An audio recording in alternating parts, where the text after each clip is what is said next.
The day after a U.S. presidential debate that earned him scathing reviews, Joe Biden is out on the campaign trail trying to rev up support for his re-election bid. He and First Lady Jill Biden are in Raleigh, North Carolina, a state that was key to his 2020 win. Biden stumbled a number of times during his confrontation with Donald Trump last night, with some Democrats even suggesting he should be replaced at the top of the ticket. Today, I'm here in North Carolina for one reason, because I intend to win this state in November. I don't walk as easy as I used to. I don't speak as smoothly as I used to. I don't debate as well as I used to. But I know what I do know. I know how to tell the truth.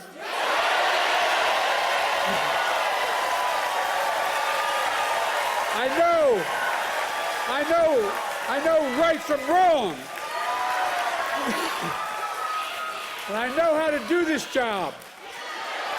I know how to get things done. And I know, like millions of Americans know, when you get knocked down, you get back up. He might have taken that advice, because that was a clip, of course, from today, just last hour. U.S. President Joe Biden, a sort of response to the remarks that he, with his remarks today following the debate last night with Donald Trump. Let's bring in reporter Steve Futterman, who's been watching Biden's performance today as well as the one last night, and he joins us live from Atlanta. So, Steve, what do you make of what you've been seeing from Biden? Well, I think Democratic officials, campaign officials are saying, why didn't we see that Joe Biden last night? The Joe Biden we just saw in that clip from today's rally is exactly the Joe Biden that they wanted to protect. He was very forceful. He was very lucid. He wasn't wandering off, looking elsewhere. He was focused. He was very understandable. The voice was even strong. And he really attacked Donald Trump. Let's listen to what he said attacking Donald Trump. This is what officials really wish he might have said last night. You see Trump last night?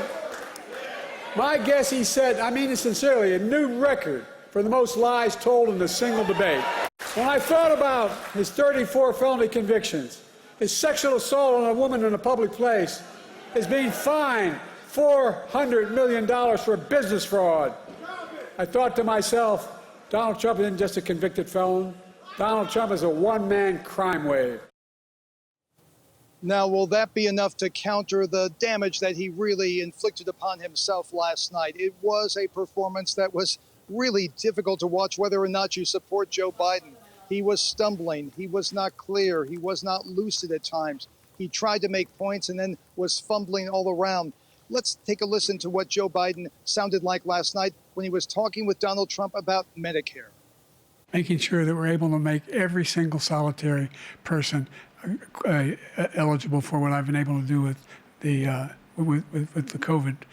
With dealing with everything we have to do with. Look, if we finally beat Medicare. Thank you, President Biden. President Trump? Well, he's right. He did beat Medicare. He beat it to death, and he's destroying Medicare. Well, the problem for Joe Biden is that last clip was witnessed by millions and millions, maybe up to around 50 million people, even more. The clip we saw before from today's rally, it's not going to be seen by nearly that many. Can something like this begin to offset the damage? They are in damage control right now. It was a very, very bad night for Joe Biden last night, and unfortunately for him, that's the Joe Biden that most people will have seen, not the Joe Biden of today. Yeah, and Steve, I mentioned some Democrats even talking about replacing Biden. What are you hearing on that front? Well, privately, especially last night and early this morning, there were lots of, even some high-level Democrats saying, should we move away from Joe Biden? Now, they are not saying that publicly, but it's going to be very interesting to see what the next few days hold for that idea. Now, the traditional Democrats are standing by Joe Biden. Gavin Newsom, who, if Joe Biden would step down, would be a likely replacement, the governor of California. He said last night, I spoke to him, he said, when asked about his performance, he said, I care about substance, not style. And that's sort of the mantra that Democrats are saying today. Let's listen to Mitch Landrieu. He's the former New Orleans governor. He's co-chair of the Biden campaign. there's always a truth-telling session when these things happen. Joe Biden is not averse to hearing things that are bad. He has to make the decision about whether he's going to be a candidate or not. He has done that, and he's going to be the nominee. So, again, he started off slow last night. I thought he had some really good points during the debate. Concentrate on the fact that Donald Trump did not tell the truth the entire night. And when he did tell the truth, his truths are going to hurt this country in a way that we can't recover from.